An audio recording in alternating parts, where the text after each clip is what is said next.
अस्सलाम वालेकुम two everyone. ये अॼु मां तव्हांखे सेखारियां थो हिसाबनि जी ख़ूबसूरती।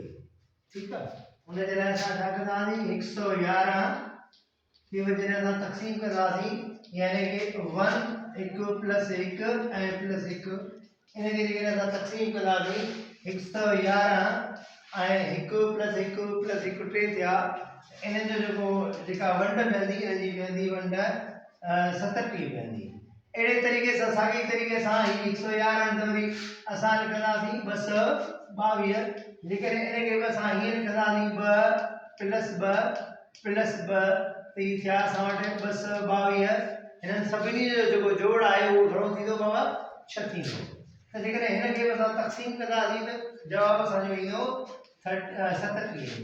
अड़े साॻी तरीक़े सां जेकॾहिं असां हिन खे हीअं कंदासीं 333 लिखंदासीं ऐं 3 प्लस 3 ऐं प्लस 3 ही असां वटि थींदा 333। हिननि खे जॾहिं असां जोड़ कंदासीं त ही घणा थींदा 3 ऐं 3 6, 6 ऐं 3 घणा थींदा 9 थींदा। इन 9 खे बि जॾहिं असां तक़सीम कंदासीं त असांजो जेको जवाब ईंदो उहो घणो ईंदो 37 ईंदो। अहिड़े तरीक़े सां वरी 444 लिखंदासीं, वरी 4 प्लस 4 ऐं प्लस 4 लिखंदासीं 444। 4 और 4 8, 8 और 4 घणा जा 12। त हिननि खे बि जेकॾहिं असां तक़सीम कंदासीं त हिन जी रिज़ल्ट घणी ईंदी, असां वटि तक़सीम कंदासीं त घणी ईंदी 37 ईंदी।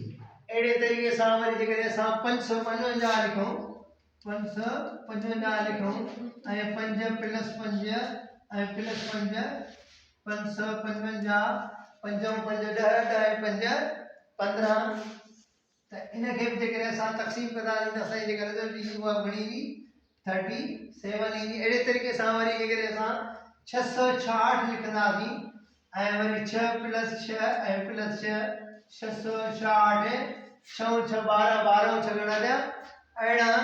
त हिन खे बि जेकॾहिं असां तक़सीम कंदासीं त हिन जी रिज़ल्ट घणी ईंदी 37 ईंदी। अहिड़े तरीक़े सां वरी जेकॾहिं असां 7 7 लिखंदासीं त उन जी रिज़ल्ट जेका ईंदी साॻी ईंदी, यानी कि 777 7 प्लस 7 प्लस 7 777, 7 और 7 14, 14 और 7 घणा जा 21। हिन खे जेकॾहिं तक़सीम कंदासीं त रिज़ल्ट असांजी घणी पवंदी 37 पवंदी। अहिड़े तरीक़े सां जेकॾहिं असां 8 जो 8 कंदासीं, 8 8 ऐं 888 त 8 प्लस 8 प्लस 8 त थिया ही असां वटि 888। 8 8 16, 16 8 घणा जा 24। हिननि खे जेकॾहिं असां तक़सीम कंदासीं त रिज़ल्ट असांजी घणी ईंदी 37 ईंदी। अहिड़े तरीक़े सां जेकॾहिं असां 9 कयूंसि, 9 9 9 9 प्लस 9 प्लस 9 900 99 9 9 अहिड़ा 9 घणा जा 27। त हिननि खे जेकॾहिं असां तक़सीम कंदासीं त रिज़ल्ट असांजी घणी ईंदी 37 ईंदी।